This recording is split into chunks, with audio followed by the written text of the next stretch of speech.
Hi everyone, welcome back to Creatively Crafted Life. This is Melanie. I've got another layout to share with you. So I have an album that I call my travel album, and it's more like a picture book than necessarily documenting specific trips. And it's basically, I'm trying to think how to describe it. So basically I take my favorite pictures of places that I've been and I do a layout just with those pictures, and the album has different sections for different countries around the world. And I thought it would be fun to kind of work on this a little bit, again, namely because I already had pictures printed and I was too lazy to go and print some new ones, but I felt like scrapbooking. This is a bit of a stash buster. I was using everything. Everything came from my stash. I didn't buy anything specifically for this. I don't have a kit or anything like that. And basically I just focused on using my travel themed supplies, I guess is what I'm trying to say. And without further ado, let me show you what I did. So this was in probably about, I'm trying to think, probably about 6 hours worth of crafting. I don't know, I think I've got 10 pages done, I think. They're pretty simple pages. Again, there's no journaling. Mostly it's just reference to the place and a date if I remembered when the photo was taken. I will probably go back and look them up. I should do a better job of documenting that while I print them, but I didn't. So the first few layouts here are from British Columbia in Canada. And again, these are all from various time periods, so it's not necessarily anything in chronological order. And so this here is pictures of the Vancouver skyline. And this paper here is really old. It's probably at least 10 years old. I can't remember even who created the line. This will be opposite it, so it's not intended to be a two-page spread, but it will be side by side. So I did incorporate some of that same paper on this one just to tie them together. Now this paper was my inspiration and it is from the same collection, so either which way it would have looked okay. And then because I had pulled out papers here and here, I'd used that to do that here, so it just saved me a little bit of time. And this is the Olympic Cauldron downtown Vancouver from the 2010 Olympics.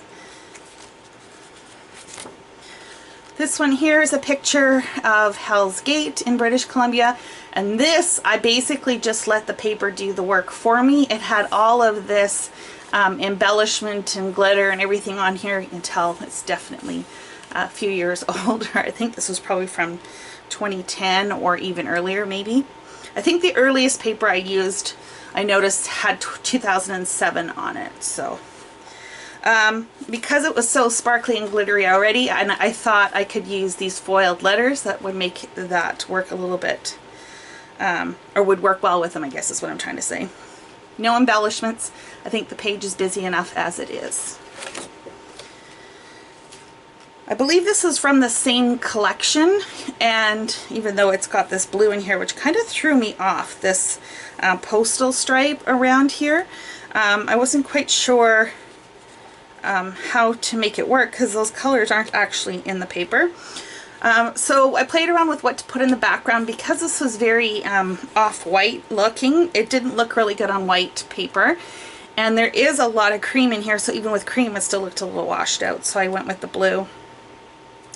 It was very busy. Still is very busy.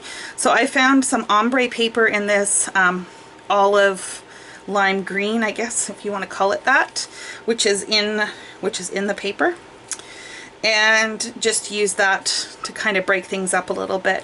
And then this is a picture of course, Chatterbox Falls in British Columbia. So this is intended to be a two-page spread. Let me see if I can get that all in film here. This here was a collection that I picked up at Tuesday Morning, probably in the last year or so. It came with all a sticker sheet. I don't remember who this is by, to be honest, but it came with this sticker sheet with these green and antique kind of vintage looking compasses and stuff like that. And I had this paper in my stash. I think this might be a Stampin' Up! Paper, but don't quote me on that. I didn't want to do a straight linear line. I thought it would be fun to kind of break it up. So these are mirror images of each other, or flipped, I guess. Mirrored and flipped. And all the embellishments on here were from that same paper kit, including the alphas. These were in my stash. I think these might be a Bo Bunny, maybe.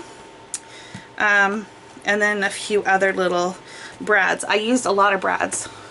I got into using them. So, which is fun. I haven't used them in a while. This is Hatley Castle. It's on Vancouver Island in British Columbia. Okay, so the next two, again, they're not meant to be a 2-page spread, but they are both in the Banff area of Alberta, so in the Banff National Park. And again, I just used the paper in this case to be the main embellishment. So all I did was layered the photo. I had this die cut. I think this might be from, I'm not sure who this is from. I want to say Pink Fresh, but I'm not sure about that. I had this die cut in here, and this paper had this turquoisey aqua color, which is also in here, so it just worked perfect. And then all these other embellishments are from, not the puffy stickers and not the wooden dots, but the chipboard, the label stickers, and the labels were from a Ali Edwards travel themed kit. And these, I believe, are from October Afternoon. I really like how this one turned out. This here is of the famous Lake Louise, only it's in winter. So it doesn't quite have that same turquoise blue you usually see when you go and visit it in the summer. But I really like this picture. It was quite an experience to see it in the winter. A friend and I had driven out there for the day, basically.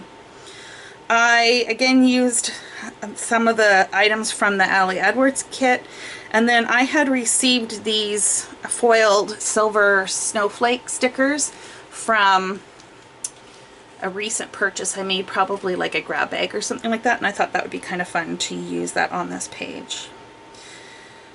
The blue polka dot is from Echo Park, and I don't remember who this is from. Offhand, I don't recall. Again, it's an older piece in my stash. Here's another page that really I did absolutely nothing to. I let the page, you know, do all the work for me. I took the photo of the waterfall, matted it on white and on this Pear Pizzazz from Stampin' Up. I had these stickers in my stash. I think they're Webster's pages, I think. And I was okay with it overlapping because if you look at the design, there's overlaps everywhere, so that just kind of plays into the existing design. Now we're moving on to the province of Manitoba. This is a provincial park. The Whiteshell is a provincial park in Manitoba. And I used to periodically rent a cabin and take all my scrapbooking stuff and a scrapbook out there in the winter. It was kind of a fun little break. And these are just photos of the little cabin area where I was at. They had this creek or a river that ran that connected to the lake. Most of these, I believe, are from an Echo Park collection. And I had these little snowflakes. I don't know if you can see these crystal snowflakes in my stash that I've had forever, and I've never really had the opportunity to use them, at least not in the last 8 years. Still in Manitoba, this here is a picture of a windmill, and you would think it would be in some place like the Netherlands, but no, it's still in Manitoba. There is a Mennonite village, heritage village, in the town, or maybe it's a city now, of Steinbach, and I thought that would be kind of fun to include in this travel book. The paper, the plaid paper and the stickers and these little tags are from a photoplay collection. This backdrop here, or this band paper in white, it's from a new company, to me at least, called Renke. And the reason why I picked it is because it has little windmills on it. I purposely tried to leave at least one windmill open, and it just happened to be right at the end of the title. That was totally not planned. It just happened that way. These enamel arrows, or epoxy arrows, I mean, are from Freckled Fawn, I believe. And that, my friends, is the end of my layout share. I hope you enjoyed, and until next time, happy crafting.